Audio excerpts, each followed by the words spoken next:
Hey everybody, good afternoon. It's Mike with Insider Secrets, and I'm joined today by Kaylee McMahon.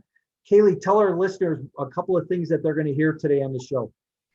All right, guys, you're going to listen to a little bit about understanding your why in business and making sure you're clear on that. Another thing you're going to learn about is investing currently in the Dallas-Fort Worth market. And then another thing you're going to learn about is some really important moments to me as a human. Excellent. And you'll have to listen into the show to hear the rest.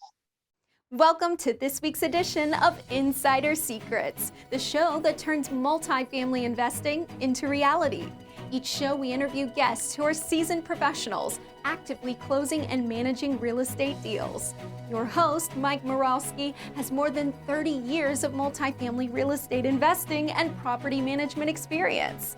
Mike is the founder of My Core Intentions and has been involved in over $285 million of transactions. Focuses on helping you create short-term cash flow and long-term wealth. Here's your host, Mike. Hey, good afternoon, everybody, and welcome back. It's Mike, your host of Insider Secrets. And Insider Secrets is brought to you by My Core Intentions. And like I always ask, if you've been thinking about your intentions and what you're trying to accomplish, where you're trying to go, because that really is what matters, not only in business, but in life. And you know what I always say to people is it's not where you get in business, but it's who you become along the way. And I know that today our guest is somebody who's become different along the way and things have really helped her in her life. I'm joined today by McMahon. Kaylee, you want to say hi real quick? Howdy, y'all. What's going on? Hey, glad you're here. I'm excited today to have you here. Kaylee caught my attention because on LinkedIn, her tagline says the apartment queen. And when I read a little bit more, I was really impressed about the things that she has done along the way. You know, she's purchased over $2 million real estate as a key principal, and she sold over $3 million in residential real estate before transitioning into her full-time career or syndication role. Originally, she's from Portland, Oregon, and she's the host of the podcast called Number One Leading Ladies, where she interviews kick-ass women who are disrupting their industry and the real story of how they got to where they're at. Kaylee's flipped houses, been in the syndication business, raised money, done apartment deals, and continues to educate her investors and the people around her. Kaylee, I'm glad that you're here today. And one question that I always ask my guests on the show are, in one word, what best describes you personally and professionally? Resilient. Resilient. Wow. Why do you say resilient? It would take 5 hours to explain, but essentially you kind of lean on what you have, and I'm not going anywhere. Good for you. I think that's a great quality to have, is resilience, because you know what happens if you stumble or stub your toe, you get back up. And I think that makes a lot of sense in people's lives, right? Hey, listen, so your bio only tells a little bit of the story and usually always does about people. How about sharing some of your backstory with us, how you got to where you're at today? Sure. So to update everybody on the portfolio, we have, I think it's like 65 million assets under management total as a team. We just closed on another $2.5 million complex right behind me that you can see in Fort Worth, Texas, right before Christmas. So we've got a few assets and 2 are for sale. So if anyone's looking in Texas to purchase 50 units, you can always reach out to me. So a little bit of the background of how I got into real estate in general. Total accident. I had my own first business as a solopreneur, or like people have funny names for them now, but as a self-employed S-type business. So if you don't get up and make some money, you're not making any money. So that business led me to go, oh, I don't have a business degree, by the way. I have a nutrition degree. So I didn't understand that you have to have people, advertising, systems, several different parts of your business to be able to scale. And so a friend of mine taught me that, and I realized that I needed cash to grow, and because growth sucks cash. And he said, well, why don't you get into real estate? Sell a couple houses a year, use that cash to fund this business, which was a personal concierge business. And that made sense to me at the time. So I got into being a residential agent, but actually first, because I was too afraid to even do legal contracts, I got into apartment leasing. And in Texas, you have to be a licensed agent to do it. So it's called apartment locating. And so I learned about the apartment industry there pretty much. and then got into all the different aspects, single family condos, flipping, whatnot. And then I was in an environment where it taught individuals how to invest in real estate. And there's so many different ways: note buying, flipping houses, arbitrage, Airbnb, I mean, RV parks, storage, and it goes on and on and on. Apartments ended up being the one thing, though, that really caught my attention. So, apartments, and it was because of the person behind the presentation, where they were just extremely humble and very almost embarrassed to be speaking in front of people. And so that was somebody who didn't need to necessarily show off. It wasn't for that person. It was obvious that what they were doing was not about the end game. It was about the journey. So I know that sounds cheesy, but I mean, enjoying your life is really important. It's not just all about your assets under management or what you do business wise, goal wise for the year, but what are you doing along the way? So I identified with that person very much and wanted to be that person. And so I reached out to that person and was able to get enough information to meet somebody who was more active in the apartment flipping business. And that person became like a brother to me. And even now, when I'm going through these face plants and things that I never saw coming, but things happen and they happen for a reason. They happen to teach you lessons regardless. That person is still there. So anyway, I guess the question was a little bit about my backstory, but now what I've been very clear about realizing, because you have to check what you're doing and why you're doing it. What is your why? One thing that I read from reading The Alchemist and several other things is, what is that thing in your life that brings you to tears? What is that thing that you care the most about?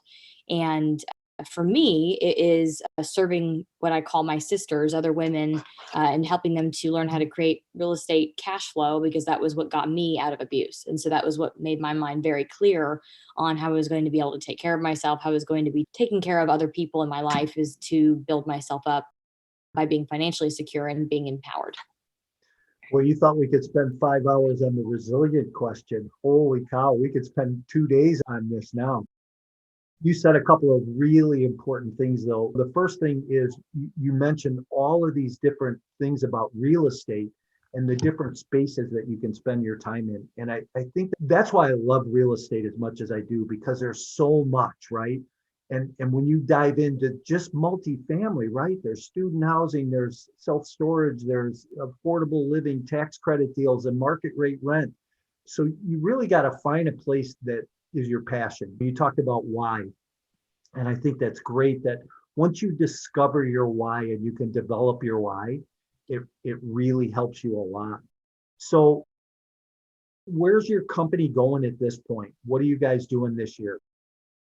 So this year is the journey to scale to 1 million net revenue. There's a couple of different ways that we're going to do that. So one is continuing to focus on new acquisitions, but that used to be our sole focus. And that's something that there needs to be its own team built out to handle those things.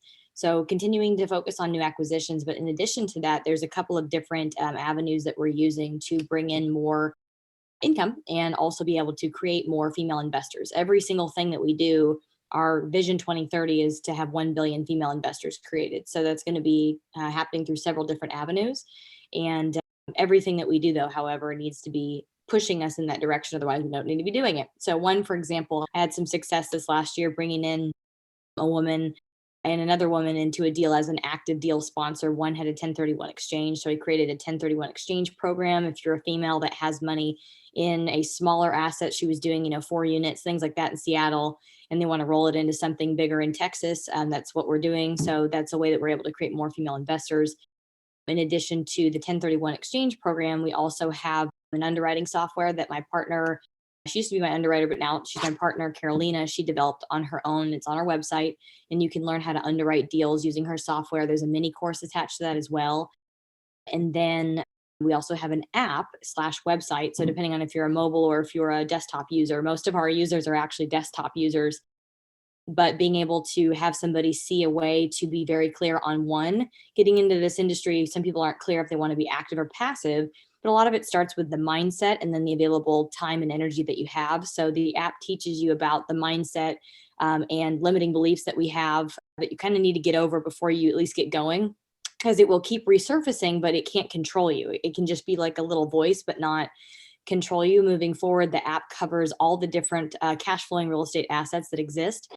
And there are interviews that are attached to the assets, whether it's RV, mobile home, self storage, hotels that you're developing, Airbnbs, all the different ways that we make cash flow, office condos. I mean, there's so many different interviews that I've gotten. So the women on these interviews are talking about the pros and cons of each so that you're kind of familiar with those. Also, individuals that I interviewed that are in the multifamily industry or commercial industry in general, talking about insurance pros and cons, what to look out for, terms you need to know. So kind of giving you a grasp on risks and rewards of what you're interested in. Obviously, if you want to do a deep dive into that industry, that's kind of on you, but this is just giving you some exposure. And then if that is enough information for you to at least be interested as at least a passive investor or a limited partner, then the app also walks you through what offering documents typically look like. They're huge. There's a lot of details. There's a couple cheat sheets in there and some videos from my attorneys going through some suggestions that they have, so it's not so scary. And then once you exit the app, it's basically getting you to live platforms out there in the industry, whether it's a crowdfunding platform, whether it's somebody's private offering that they have and you happen to know them, but you just got the education through my app. Then you exit the app and you go invest. Wow, interesting. It sounds like you really have spent the time to put that entire process together just to really be more beneficial to the investor. Listen, what would you tell a new investor today coming in the space? What to watch out for or what to look for, how to get started? What would be your advice for somebody new coming in the space today? Someone new, just really get educated. Like I'm trying to teach myself another industry right now, tech, so artificial intelligence. And I'm having to go back to what I did in multifamily to get ramped up pretty quick. I love learning. And so luckily for me, that's just a natural thing that I possess. Not everybody does, but at least finding out your learning style. That's the first place to go. And then for me, it's tactile, it's touching it, it's seeing it, it's experiencing it in person. So luckily real estate, as you can see behind me, is a tangible asset. So it's something that you can go onto someone's property. Like I offer this, we'll have a tour with a bunch of women coming out to this property once we get going on the renovations to show them what we're doing, why we're doing it, how we're creating income. But getting educated and whatever your learning style is, be clear on that. Also, in multifamily, in this industry specifically, what helped me, it may be different for everybody else, was to figure out kind of how everybody else is doing what they're doing. So all the other syndication groups, what they do, where they buy, and realizing that it's about your deal criteria, whether you're the active partner or passive partner, knowing what area you want to invest in, what age of the building, what class of the building, what kind of returns you expect, what's your risk profile, all those kinds of things. So I'm very clear when I'm buying, knowing exactly what my profile is. So that will also help you to look at other offerings. If you're passive, now if you're active, same thing, you kind of need to understand why you would want to go get into that kind of deal, but the education behind underwriting, that's why we offer that on our website. So if you want to learn how to underwrite, there's a mini course that walks you through it. And if you need personalized sessions, Caroline will do that with you as well.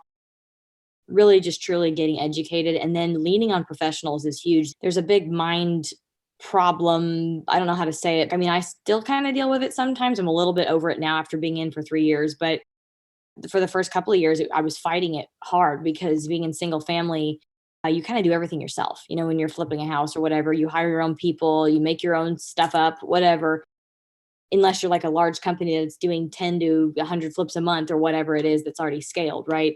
So before you get to that point, you're kind of self-sufficient doing your own thing. Here, it's very much so you need to have an experienced, like a very experienced attorney. You need to have, and so for example, if you're in this industry, if you're doing syndications, having an experienced syndication attorney right in your pocket all the time is really important.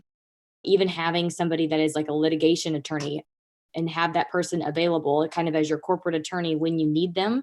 You may not, I don't know, but I've gotten stuck in a situation where I didn't have the person and there was immediate need and I just picked somebody and that turned something completely sour just because I picked someone cheap and I picked someone wrong.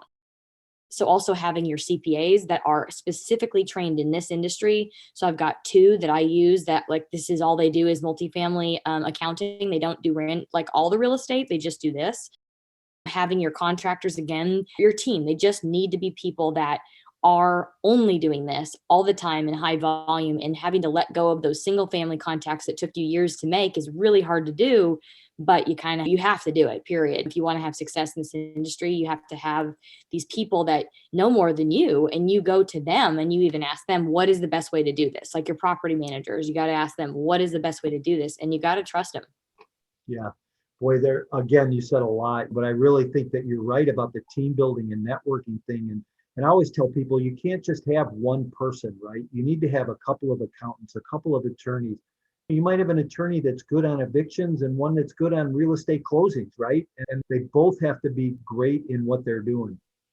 Yeah, you're right. Like I've got a litigation attorney, a trademark attorney, a regular real estate attorney, a syndication attorney. You just have to have someone that is specialized in that area, because if you ever get into a pickle, those are the people that are going to be able to, you go, hey, I need a good idea. And they will have like these crazy good ideas that will save your deal, save your butt, save your families. I mean, you know what I mean? You got to Yeah. have a specialist. Yeah, for sure. And I saw a comment the other day that said your net worth is equal to your network. So, who do you have around you, right? If you look at a lot of times, if people look at the 5 closest people to them, that's typically where they might be in 5 years from now. So who are you hanging around with, right? Yep. Who do you have in your ballpark? Hey, do you want to talk about this deal behind you a little bit? How many units, when you closed on it, what are you going to do to it? What'd you pay per unit? It was really small. It's 22 units. It's in Fort Worth, Texas. So I kind of went backwards, but it was because the deal is in A minus B plus class area of Fort Worth. And then what's living in there, or who is living there, excuse me, is all medical doctors or coders or people that are there's like 4 or 5 hospitals right nearby. So there's a ton of people that make 8 times what they need to make to live there. So they just like the kind of, I call it hippie vibe atmosphere. I mean, Yeah. even on the backside of, I'm not going to be able to show you from here, but it's here, but keep going backwards and then over that fence. Okay. they're building right now. It's Crimson developers. They're building a 3-story all studio, brand new, I guess A minus class because there's no amenities type property. And there's an underground garage going in right behind us, and their rents start at $415 higher. So there's a large gap, and all we're doing really is just getting rid of this ugly green color, making the outside look nice, going into the units and adding nice bathrooms, kitchen, contiguous flooring. So it's all the same. And making sure that it's nicer with little things like the GFCI outlets. We put little USB plugs in there, automatic door locks, just little things to make it nice and convenient. Little yards in the front. There's a few units that have their own porch, and so making it a private area. Little things like that. So on this one, like I said, it was 22 units. We paid, I think, 113 a door, which is the most I've ever paid for a property in my life. But again, like I said, I was very confident, like I'm underwriting deals all the time, that we are going into second best and final that were 60 a door, 68 a door, or 72 a door, or whatever. But these are deals that are in like a C class environment, and we're buying C class deals, or they're in maybe a C plus class. And when we have the impending either recession or whatever that's going to happen in the next like 4 months here happening, these are the tenants that are not going to leave. These are the tenants that I'm not going to be banging my head through a wall going, why won't they pay the rent? Why won't they pay the rent? No one throughout COVID has said that they're not paying. And even right now, we haven't gotten one of the new notices either on the new memorandums or moratoriums, excuse me. So I was just really confident that this deal would do really well. And then the other thing is I'm trying to change my plan of attack a little bit more, because if we do look at these big buildings, there's a ton of competition from the institutional players on a listed deal. That's the other part, is it's listed, and we're going after a new technique this year. But the listed deals on like this one, for example, I think there was only like 7 offers total versus like another one I did, it was like 32 offers. You know what I mean? So I can always usually get to like second best and final. And then who will beat me is someone that has like, oh, I've got 6 million cash, no big deal. I can close in a week. I don't even care the condition of the property. And we can't do that because I'm not buying it all myself. It's all of us partners together. So I just knew this one would perform really well. And then the other tactic, like I was mentioning, is that now this is in Fort Worth, Texas. So it's a great area. And every time I go there, I drive the block just to see what else I can kind of like start picking on. And I'm working with certain brokers to tell them I want to go after this asset specifically, continuously go after this asset. And Then also knowing that if we're in within 30 minutes of a property, then you kind of still have economies of scale. If you've got 45 units over here, 52 units over here, they're all within the same area, we can still have the economies of scale, like I mentioned. So, and those deals always have, not always, but typically always have more meat on the bone, so better returns. So for my investors, if I was going in on this deal versus another one that I almost did and another one that I almost did, those other ones, yeah, they're getting like 9%. So point is, when someone has 50K to put into a deal, and they put it into a smaller deal versus a bigger deal, this one is in an area where our property management is still the same cost basis because they have properties nearby. So they're not charging more like a smaller property far away. And then in addition to that, the properties will also be able to basically, like I said, just economies of scale. So we're looking at stuff within 30 minutes of other properties, which has more meat on the bone. So investors for their 50K will get 10, 11, 12, 13% cash on cash and closer to 20% annualized versus a lower return at a larger property because it's been picked through. Yeah, interesting.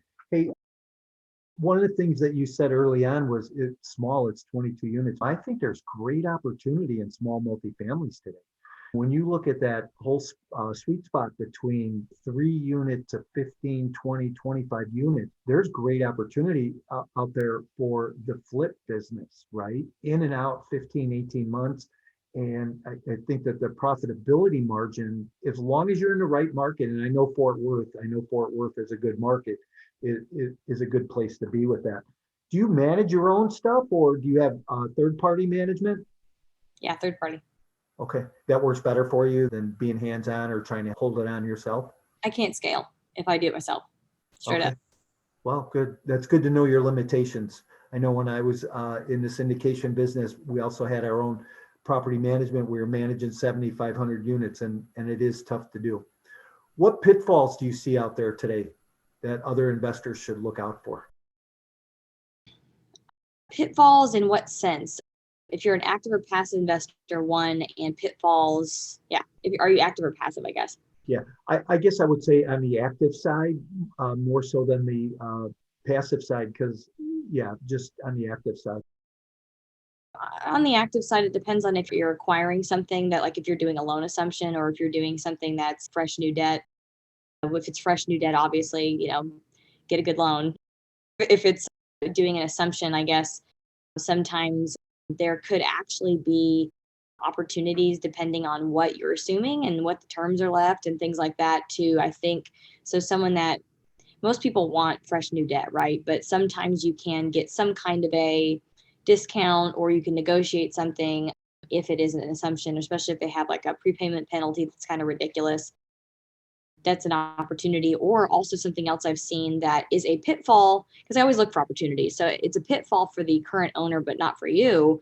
So if you're looking at something like I've been bugging lenders the last so many months about what's slow pay, no pay, 90 days past due, what do you got that's pre-foreclosure? And the best I've seen until this last week, now I'm actually seeing some distress, but had been basically over leveraged. So situations where something is like 100%, their capital stack is 100% of the debt, so there's no cash flow. Those are the properties that I've made a list of because moving forward, what they were asking for was, oh yeah, we'll sell, but we'll sell for full market price. And I'm like, no, we're not doing that. There's no cash flow. You have to reduce the price for me to have some profit, right? And they're like, no. So I'm like, well, you're the person I need to call in 6 months. When you guys are realizing that there is no cash flow, you probably don't have adequate reserves because before COVID, there weren't required. Well, there were required reserves, but not nearly as large as they were or are now because of COVID when you're talking like agency. So another thing I guess to look out for, this is an interesting perspective, and I'm going to give advice from somebody else's shoes that's much more experienced and older than I am, because those are a lot of people that are in my, honestly, board of advisors. Like just when you're, scaling a company, any other kind of venture, usually you have some kind of board of advisors that own 0.25 to 1% of the company, and they have no voting, but they're able to give you advice. So these individuals who've been doing it for a lot longer than myself, one guy's name is Doug. And so what he's done is he's actually gone to small community banks, little financial institutions, and instead of maxing out the amount of leverage that you can get, titrating it down a little bit, say if you can get 80%, get 75, something. By the way, so many other lenders have told me that kind of when you're in the risky range of over leverage, that's pretty much anything over 75%. So if you're 75% and under, usually that's pretty safe depending on some other stuff. The point is that what he's done is bought assets like you can see behind me, where it is a value play, where you do have the ability to get in there and tweak a bunch of things that are going to create more value, more income, and improve the value of the property. So cool thing about multifamily is that it's a business. So you increase the income, decrease expenses. That's one way to up the value. And then also making it look and function very nice is another way. So we force all that normally in 4 years. Point is that if you can really shove it in like a year's time, that's what we try to do. And then you have this increased value. And then if you've gotten bank debt going into the loan, usually you have a higher interest rate. And then at that point, you're going to refi out and make some more money. And then like right now, for an example, I believe, again, I'm not an expert, I'm not an economist, but I believe that at least for the next year, if not two, that our interest rates are going to stay pretty low. So following that plan for at least the next year, if you could buy multiple assets and be able to do that, flip out, refi to a lower, there's some types of 2.9% long-term loans, 2.9% interest long-term loans out there, and be able to take that cash and do good things with it, or what we do is just give it to our investors. So that's normally seen as a pitfall, I guess, doing non-agency debt. But that's one way that Doug has made millions. I mean, the guy's got 5 houses, a jet, and that's all he does is multifamily. So I'm just looking at somebody who's gone through the '08 crisis. Yeah, anyway, I've been doing it a long time. Yeah, good. Yeah, I always believe success leaves clues, right? So people like that, we can really learn a lot from. And one thing is the knowledge, but it's the wisdom that goes with it, because there's a lot to be said for the wisdom. I tie that back to the resilience thing, right? So once you stub your toe, you kind of gain all this knowledge and wisdom. Hey, let's start to talk about some lighter things right now. So a couple questions that I always like to ask my guests are, you're from the Dallas-Fort Worth market. What's your favorite tourist attraction in that area? I guess Dealey Plaza, the 6th floor museum where JFK was shot. Okay. Wow. Interesting. I've been there. That's a great place too. How about favorite restaurant? I would say a lot of them have been closed. That's the sad part. Wolfgang Puck had a restaurant up at the Ball. So like it's called, it's not 360, but the Ball is a round circle. And then the restaurant's called like 580 or something. But anyway, I heard last night it was closed, which stinks. It was an Asian fusion. It was awesome. Wow.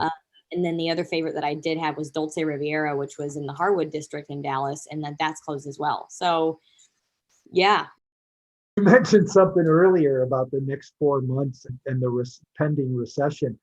It's just kind of crazy, everything that's going on. But, hopefully this is all going to get better here soon. Favorite book? Well, the one that changed my life first was Rich Dad, Poor Dad, Cash Flow Quadrant. When you're talking about understanding how women and men work together and how gender biases are really holding women back in the working world, Women Don't Ask is a great one. And then if you're interested in getting into multifamily as an investor, the first one, at least to read, to get a concept of how it compares to stocks, bonds, mutual funds, and all the other different investment avenues, is The Perfect Investment by Paul Moore. Oh, great. Good book. I've had Paul on my show too. Most memorable moment in the last 6 months? Well, honestly, when I was home with my grandma and I realized that she's my mom, basically, I realized that after having a couple of more visits to the hospital, it's been becoming more often and more often. And I gave her the longest hug of my life before I had to leave to the airport, and just lost it on the way to the airport, because I realized probably the next time I see her, she won't be in the same condition she is right now. So that was probably the most memorable moment in the last 6 months. I'm sorry.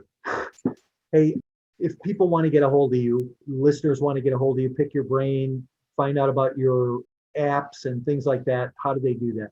Just go to my website, www.theapartmentqueen.com. And I believe my contact info is on there, but it's just admin@theapartmentqueen.com if you have any questions. Yeah, and we'll have all your information in the show notes too. So, hey, Kaylee, I really thank you for being on. I know we've kind of had some challenges hooking up and getting together, but boy, you're a wealth of information, and I appreciate what you've been able to share with my listeners. And everybody, hey, thanks for being here. and we look forward to seeing you all next week. Thank you, Mike, and thank you for joining us for another great episode of Insider Secrets. As always, Insider Secrets is brought to you by My Core Intentions. Join us on social media and visit mycoreintentions.com, where you can get expert coaching on all things multifamily investing and property management. We're looking forward to having you back again next week for more Insider Secrets.